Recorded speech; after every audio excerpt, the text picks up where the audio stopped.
Of fake Amazon purchase and bank wire transfers. That's how a local family said scammers were able to steal more than $500,000 from them. A retired couple who had been married for 55 years watched $690,000 disappear from their accounts in just 8 days, all because of a single email about an Amazon purchase they never made. William and Ave Bortz have been married for more than 55 years. I'm looking forward to the next 55. They're retired and hope to live out their golden years on money they saved and money from a recent home sale. I was not brought up to believe that people will lie with that level of bad faith. They said they got this email from what they thought was Amazon, that they purchased about $1,500 worth of products being sent to another address. They called the number on the email to fix the issue. I took over the phone call. The person on the other end convinced William to allow access to their computer. And when they begged their bank for help, they were told it was their own fault.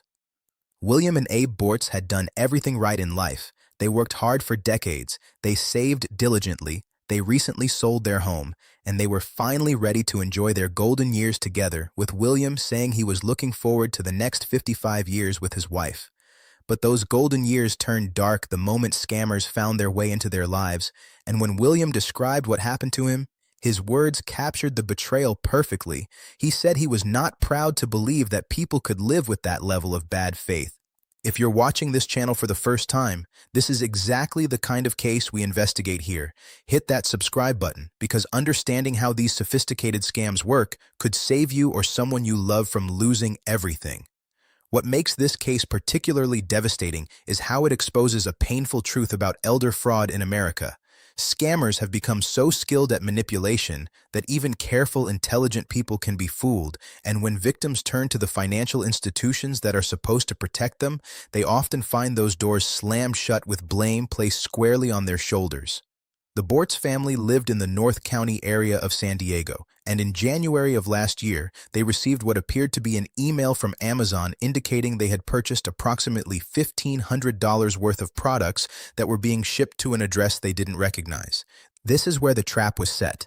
Because like any reasonable person would do, they called the phone number listed in the email to report the problem and fix the issue. That phone call was the beginning of the end. The person on the other end of that call was not an Amazon employee. They were a professional scammer who had sent thousands of these fake emails, waiting for someone to take the bait. The scammer was persistent and convincing, and they managed to persuade William to allow them remote access to his computer, which might sound like an obvious red flag to some viewers. But here's what you need to understand. Their daughter, also named Abe, explained that this didn't seem unusual to her parents because her husband, who lived in San Diego while they were in LA, would always fix their computer problems remotely, so they were completely accustomed to seeing their computer being accessed and controlled from a distance. The scammers knew exactly how to exploit this familiarity. Once they had control of the computer, they directed William to what appeared to be an Amazon website, but it was completely fake, designed to look exactly like the real thing. The fake Amazon website that said, you have spent $2,000 to ship this product, enter in the money, enter in $2,000 so we know what money to credit you back with, and all of a sudden, there was $200,000 my parents had sent to Amazon. This fake site displayed a message saying William had spent $2,000 to ship a product and then instructed him to enter the amount so they would know how much to credit back. But when he entered the $2,000, the screen suddenly showed that $200,000 had been sent to Amazon from their account. This was pure manipulation. Nothing had actually been transferred anywhere. The scammers had simply programmed their fake website to display this terrifying false information. William and Abe were now panicking, believing they had somehow accidentally sent their entire savings to Amazon, and the scammer on the phone had the solution ready. They told William that in order to get this money back, they needed to synchronize the refund server with Amazon, and to do that, he would need to wire transfer the money to something called the Amazon Refund Recovery Center. There is no such thing as an Amazon Refund Recovery Center. This was simply a bank account controlled by criminals, likely overseas. What followed was a relentless psychological assault that lasted over a week. The fake Amazon worker called William's phone multiple times every single day, starting as early as 6 in the morning and continuing until late in the evening. They coached him on exactly what to say when he went to the bank. They kept him on the phone. They maintained constant pressure and contact so he never had a moment to step back, think clearly, or consult with anyone who might recognize what was happening. William, still not realizing the entire thing was an elaborate scam, went to his local Chase Bank to make the first wire transfer.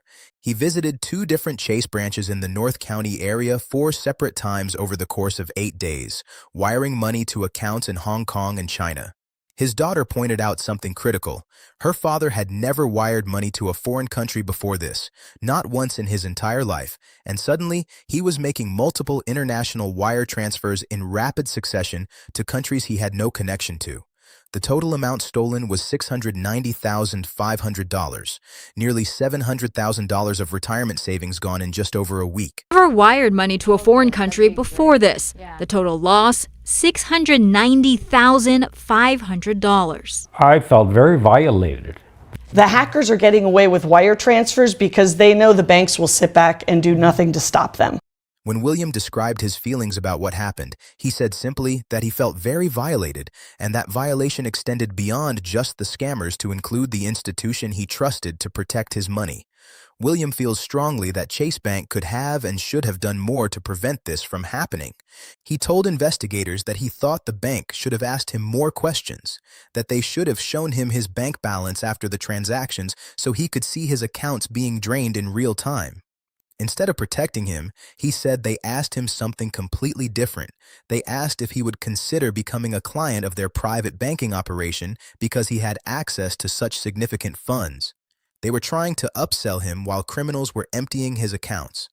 The family has now filed a lawsuit against Chase Bank alleging financial elder abuse and unfair business practices. The lawsuit cites the Welfare and Institutions Code, which states that a party can be held liable if they knew or should have known that their conduct was harmful to an elder adult. The core legal question is whether a bank has responsibility to recognize obvious warning signs of elder fraud and intervene, or whether they can simply process transactions without any duty of care. Attorney Steve Vossler, who is not involved in this particular case but practices elder abuse law, explained that there is currently statewide attention on this lawsuit because courts are interpreting the financial statutes differently.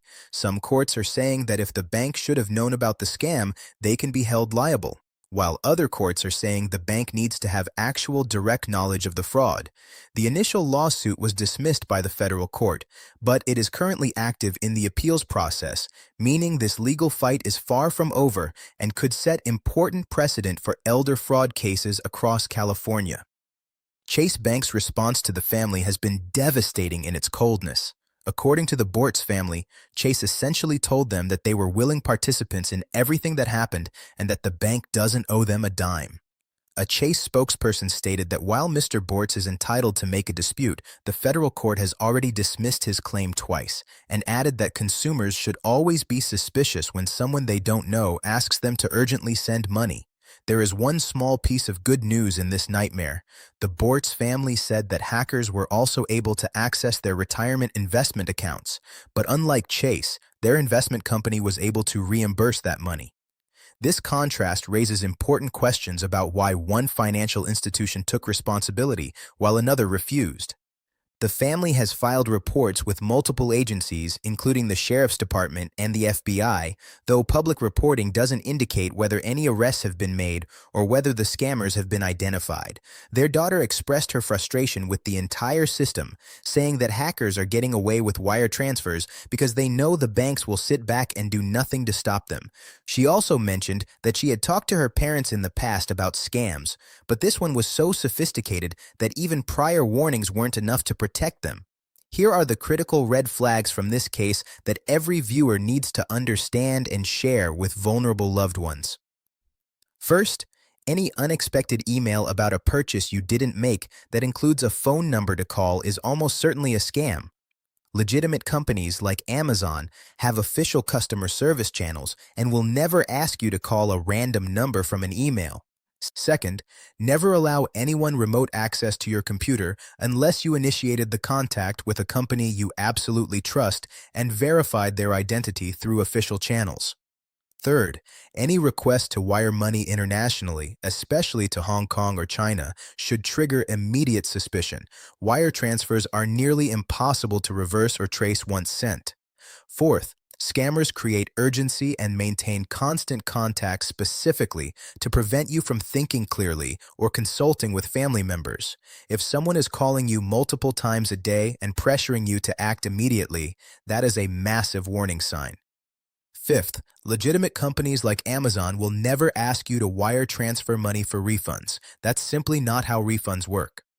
Sixth, if a bank employee doesn't question why an elderly customer with no history of international transfers is suddenly wiring hundreds of thousands of dollars overseas, that represents a systemic failure in fraud prevention.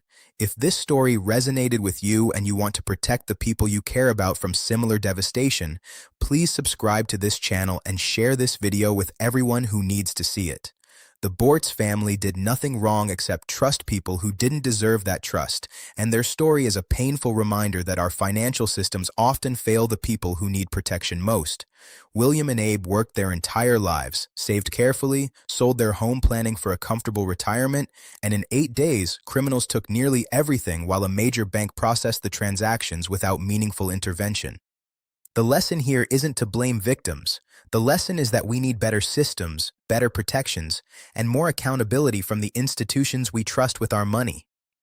Talk to your elderly parents and grandparents about these scams. Establish family protocols where any unusual financial request triggers a phone call to verify, and remember that scammers are professionals who practice deception every single day. Stay vigilant. Protect each other, and never be afraid to hang up the phone and verify independently before sending money anywhere. This has been another investigation into how scammers destroy lives and how the systems meant to protect us sometimes fail. Stay safe out there.